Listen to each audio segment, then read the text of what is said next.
दोनों एक ही राशि के नक्षत्र हैं। एक बार बार शुरू करता है और दूसरा जो अंत तक पहुंचता है। क्यों?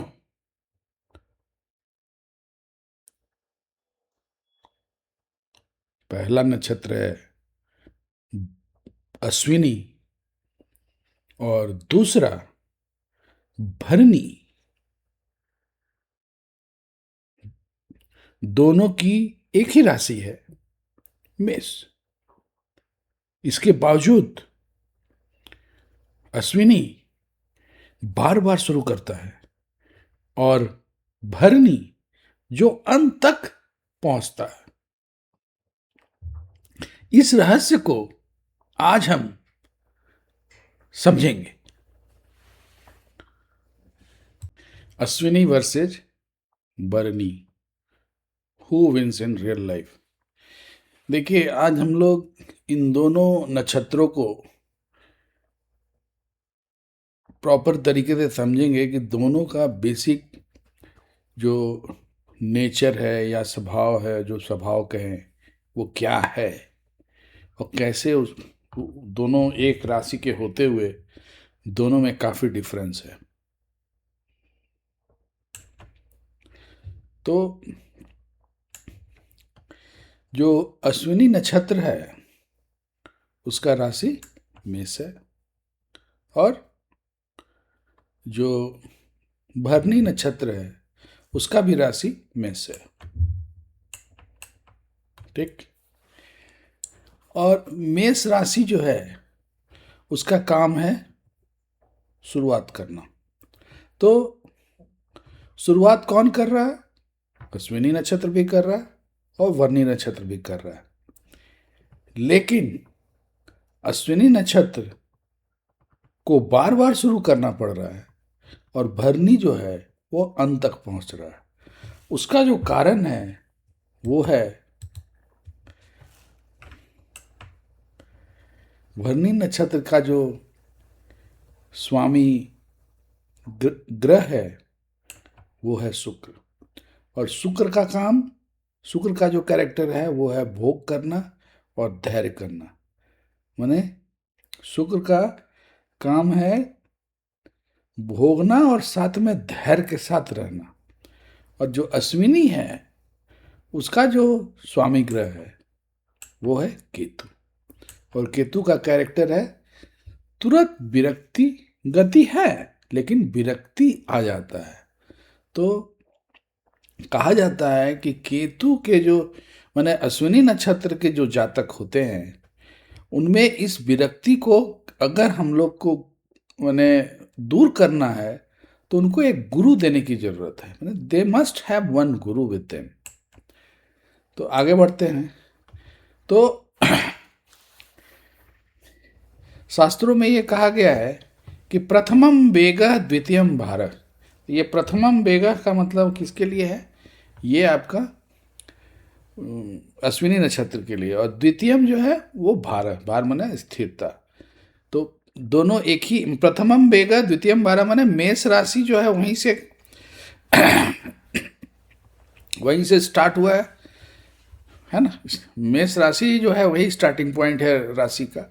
तो स्टार्ट दोनों ही है। प्रथम जो है वो प्रथम आपका अश्विनी है और जो दूसरा नक्षत्र है मेष राशि का वो है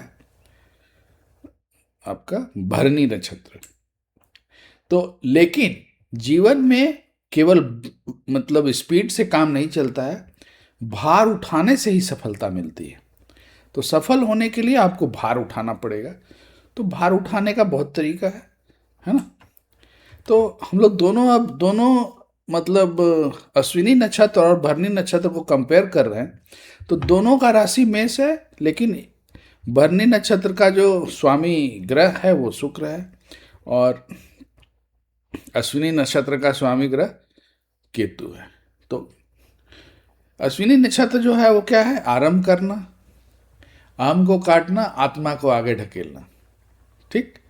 तो काम तो हुआ, माने जो अश्विनी नक्षत्र है वो आगे तो बढ़ रहा है, बट जल्दी निर्णय ले लेते हैं, जोखिम से नहीं डरते, पर स्थिर नहीं रह पाते, स्थिर नहीं रह पाते, माने कंटिन्यूटी इनका ब्रेक हो जाता है। और जो शुक्र नक्षत्र है, जो भरणी नक्षत्र के जातक हैं, वो बोझ उठाते हैं, रिश्ते निभाते हैं और बहुत देर से टूटते हैं। तो बहुत देर से टूटने का मतलब क्या हुआ कि स्थिर रह पाते हैं। ठीक। अब हम लोग चलते हैं दोनों का वर्किंग स्टाइल।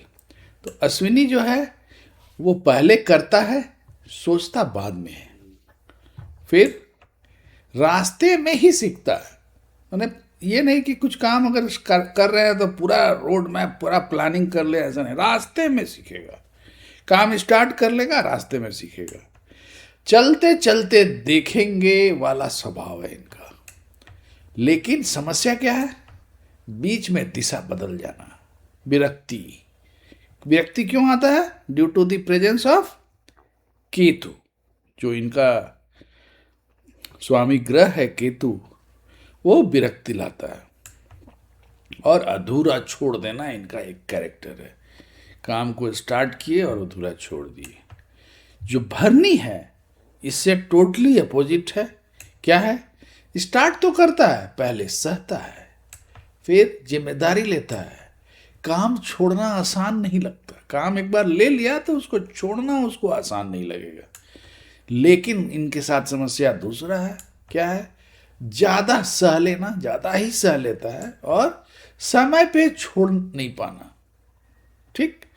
तो इसलिए अश्विनी जो है वो जल्दी थक जाता है, जबकि भरनी देर से और गहराई लेते हुए।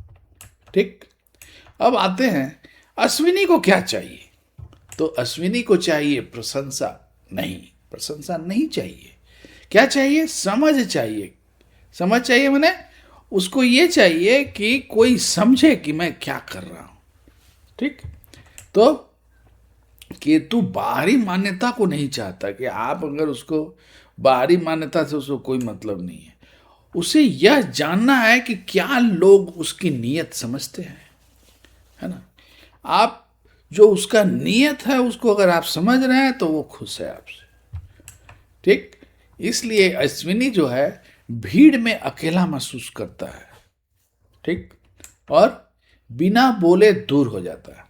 जो अश्विनी नक्षत्र का जो हमने जो इससे पहले वीडियो जो हमने डाला है, उसमें अश्विनी नक्षत्र को बहुत ही डिटेल में एक्सप्लेन किया हूं मैं।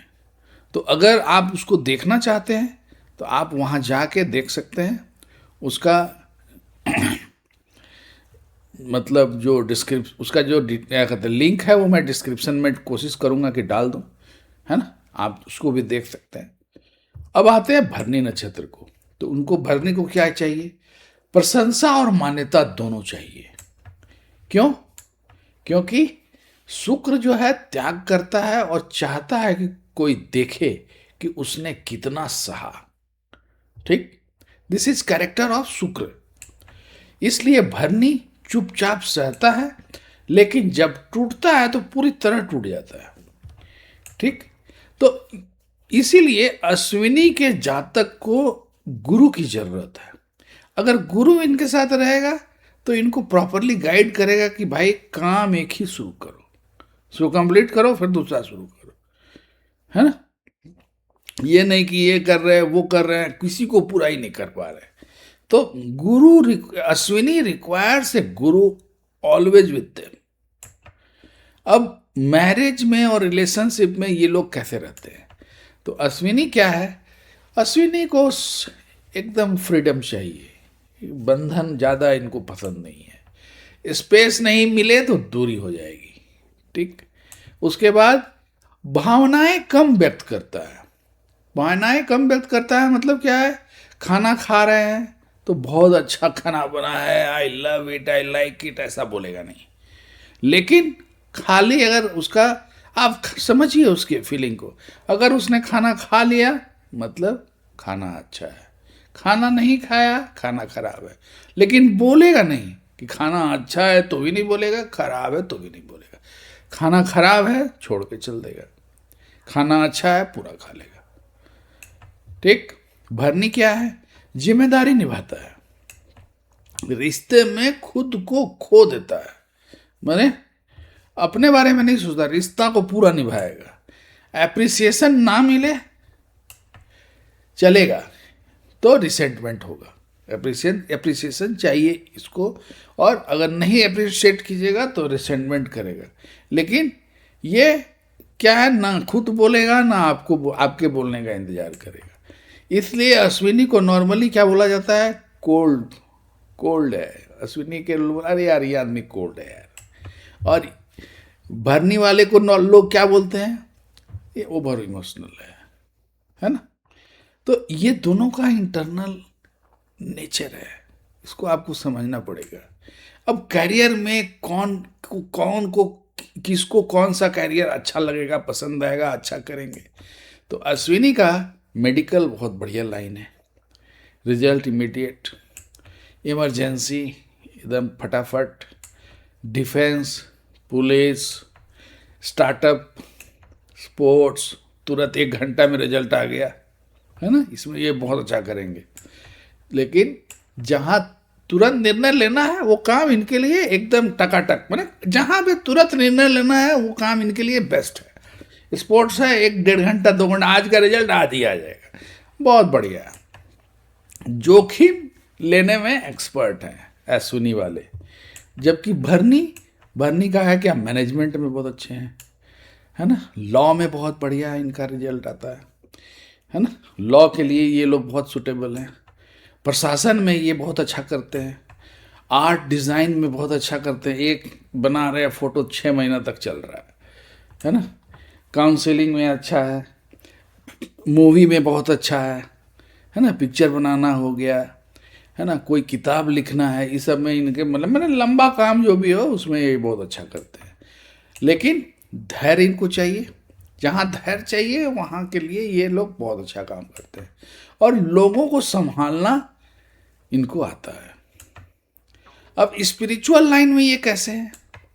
तो अश्विनी जो है वो आत्मा की यात्रा जल्द शुरू कर देते हैं, ठीक, लेकिन अकेलापन महसूस होता है इनको, ठीक है ना। जबकि जो भरनी है वो कर्म का भार उठाते हैं, अंत तक रुकते हैं और धीरे धीरे मुक्त होते हैं। तो जीवन में जीत अक्सर उसी की होती है जो अंत तक पहुंचता है, और अश्विनी आगे निकल जाता है, भरनी अंत तक पहुंचता है, ठीक। लाइफ में वही जीतता है जो अपने नक्षत्र की शक्ति को पहचान कर उसकी कमजोरी पर काम करता है। मतलब नक्षत्र आपका कुछ भी हो सकता है, मान लीजिए अब आपका नक्षत्र अश्विनी है, तो क्या मतलब अब तो आप बदल नहीं सकते हो, तो आपका नक्षत्र है। तो अगर आपका वो मतलब जो मून है वहाँ पे नक्षत्र अश्विनी बैठा हुआ है, तो आप क्या करेंगे? आपको अपने नक्षत्र के कमजोर एरिया पे काम करना है। तो जैसे मान लीजिए कोई अश्विनी वाला है तो क्या काम करेगा? अश्विनी को हमेशा एक गुरु रखना पड़ेगा, क्या कि गुरु हमेशा उसको देखता रहेगा कि ऐसा नहीं कि 10 काम स्टार्ट कर दिया एक ही साथ, तो फेल हो जाएगा। भरनी वाले जो हैं वो क्या करें? भरनी वाले को किसी भी काम में जरूरत से ज़्यादा नहीं घुसना है। पता चला कि बोझ के नीचे ही मर रहे हैं, दूसरा काम शुरू ही नहीं कर पा रहे हैं, एक काम में है लेकिन कहते किसी तरीके से खींचे जा रहे हैं। तो भरनी का भी मैं एक वीडियो बनाने वाला हूँ बहुत जल्दी, तो वो भी वीडियो में डालूंगा। तो जब आप पूरे एक एक लेक्चर जब पूरे आप नक्षत्र को समझेंगे तब आपका उसको उसमें क्लैरिटी आएगा कि क्या नक्षत्र है। और नक्षत्र अगर आपने समझ लिया तो समझ लीजिए कि एस्ट्रोलॉजी का 95% काम आपका हो गया, बिकॉज नक्षत्र से ही सब चीज आता है, ठीक है। तो आज के लेक्चर के लिए बहुत बहुत धन्यवाद। आज हम लेक्चर को यहीं विराम देते हैं। Thank you very much. Thank you.